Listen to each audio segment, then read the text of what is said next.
ہوں گے۔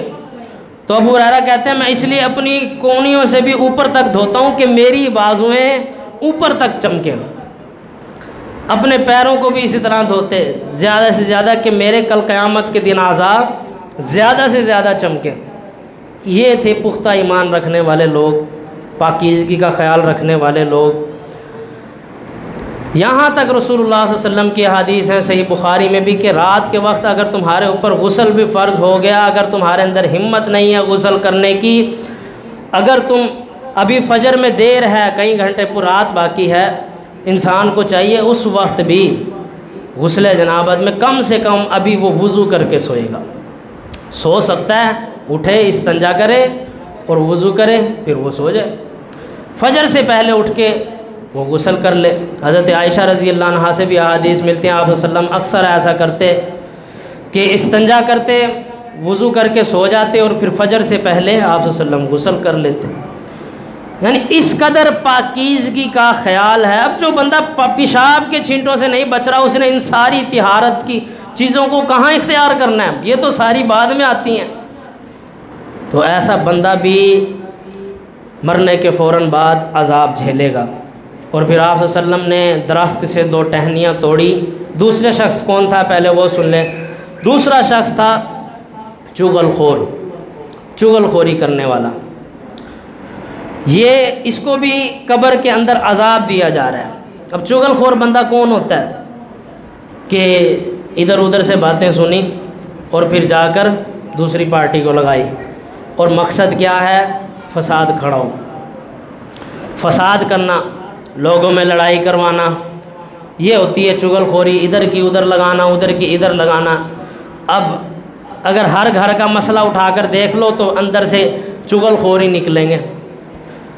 کسی بھی محلے کا، گلی کا، گھر کا، خاندان کا مسئلہ اٹھا لو، حقیقی بات اتنی نہیں ہوگی جتنی چغل خوری سے پھیلی ہوگی۔ بیچ میں سے کوئی نہ کوئی چغل خور نکلے گا اور پتہ چلے گا کہ یہ بندہ ہے جس نے فساد پھیلایا، جس نے ادھر کی ادھر لگائی ہیں، بڑھا چڑھا کر ادھر کی ادھر لگائی ہیں، یہ ہے چغل خور۔ تو آپ صلی اللہ علیہ وسلم نے فرمایا اسے قبر میں عذاب دیا جا رہا ہے، اس کو مرنے کے فوراً بعد عذاب ہو رہا ہے۔ اس کا جرم اتنا بڑا ہے، گناہ اتنا بڑا ہے کہ اس نے فساد پھیلایا۔ اور یہ ایسا چغل خور بندہ ایسا ہوتا ہے کہ یہ تو فساد پھیلا دیتا ہے، باتیں ادھر کی ادھر، ادھر کی ادھر، بہو نے ساس کی ادھر لگا دی، ساس نے بہو کی ادھر لگا دی، خواتین میں یہ مسئلے، اور مردوں کے اندر کوئی لڑائی جھگڑا ہے، ادھر کی ادھر جا کر 4 بڑھا چڑھا کر لگائی، ادھر کی ادھر آئے تو ادھر 4 بڑھا چڑھا کر لگائی۔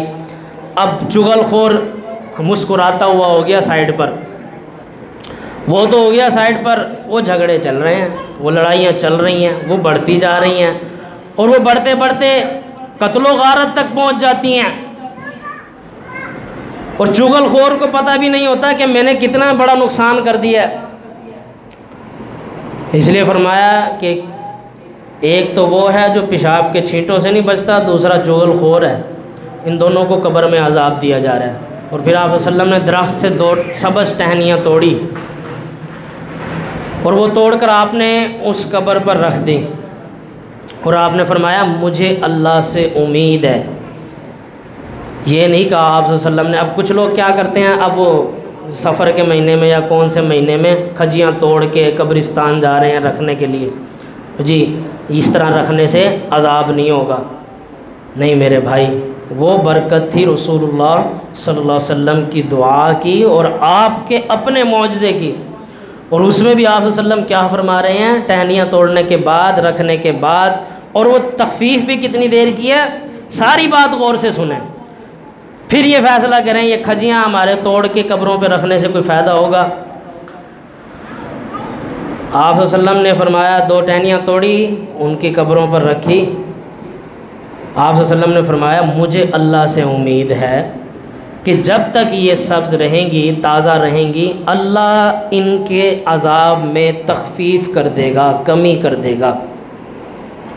پہلی بات تو آپ نے یہ نہیں کہا میں گارنٹی سے کہہ رہا ہوں یا میں کہہ رہا ہوں کہ ان کا عذاب ختم ہو جائے گا، میرے یہ ٹہنیاں رکھنے سے عذاب ختم ہو چکا ہے، ایسی کوئی بات نہیں فرمائی آپ نے۔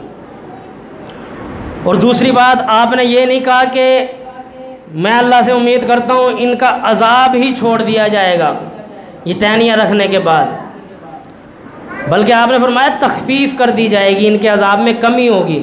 اور تیسری بات آپ نے یہ نہیں کہا کہ کمی ہمیشہ رہے گی، آپ نے فرمایا جب تک یہ ٹہنیاں تازہ ہیں تب تک مجھے اللہ سے امید ہے کہ اللہ میری اس دعا کو قبول کر کے اس وقت تک ان کے عذاب میں تخفیف کر دے گا، ان کا عذاب ہلکا کر دے گا۔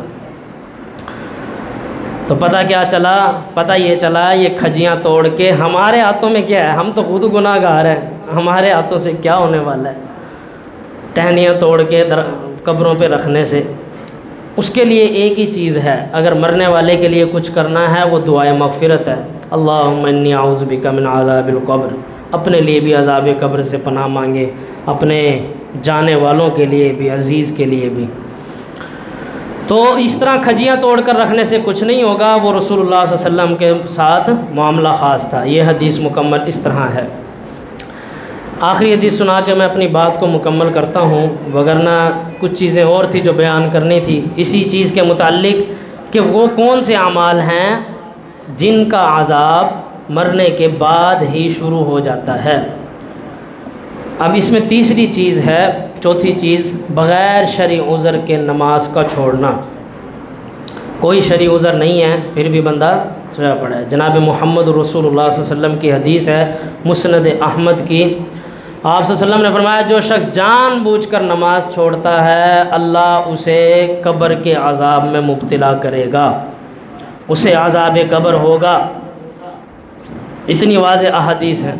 اور اگلی حدیث میں آپ صلی اللہ علیہ وسلم نے فرمایا ایک اور حدیث میں کہ ایسا شخص جو سویا رہتا تھا نماز کے وقت، اور آپ صلی اللہ علیہ وسلم فرماتے ہیں میں نے ایک فرشتے کو دیکھا خواب میں کہ وہ ایک شخص کے سر پر بھاری پتھر مارتا ہے، اس کا سر بالکل کچل دیتا ہے، زمین کے برابر ہو جاتا ہے وہ پھس کر، اور وہ پتھر جب اس کے سر پہ مارا جاتا ہے وہ پتھر آپ صلی اللہ علیہ وسلم فرماتے ہیں دور جا کے گرتا ہے، اور جب تک وہ فرشتہ وہ پتھر اٹھانے کے لیے جاتا ہے اتنے میں اس کا سر واپس صحیح سلامت ہو جاتا ہے، پھر آ کر وہ اس کے سر پر پتھر مارتا ہے۔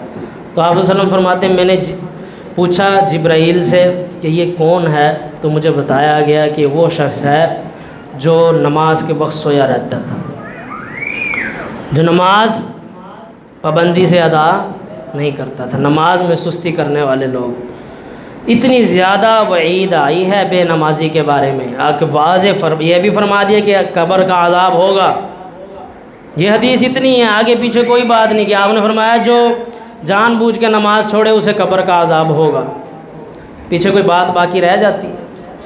اسی طرح اس حدیث کے بارے میں فرمایا وہ جو سویا رہا اللہ کے کلام سے دور رہا اس کے ساتھ یہ معاملہ ہوتا ہے کہ اس کے سر کو توڑا جاتا ہے پھر صحیح ہو جاتا ہے، سر پھر توڑا جاتا ہے پھر صحیح ہو جاتا ہے، اور یہی معاملہ اس کے ساتھ چلتا رہتا ہے۔ اللہ رب العالمین سے دعا ہے اللہ رب العالمین ہمیں عذاب قبر سے بچنے والے اعمال کرنے کی توفیق عطا فرمائے، اور اللہ ہمیں دنیا میں رہتے ہوئے آخرت کی تیاری کرنے کی توفیق عطا فرمائے۔ جو حق بات میں نے کہی اللہ مجھے بھی اس پر عمل کرنے کی توفیق عطا فرمائے، اور آپ سب بھائیوں کو بھی عمل کرنے کی توفیق عطا فرمائے، اور غلطیوں کوتاہیوں کو ہمارے دلوں سے معاف فرما دے۔ وآخر دعوانا الحمد للہ رب العالمین۔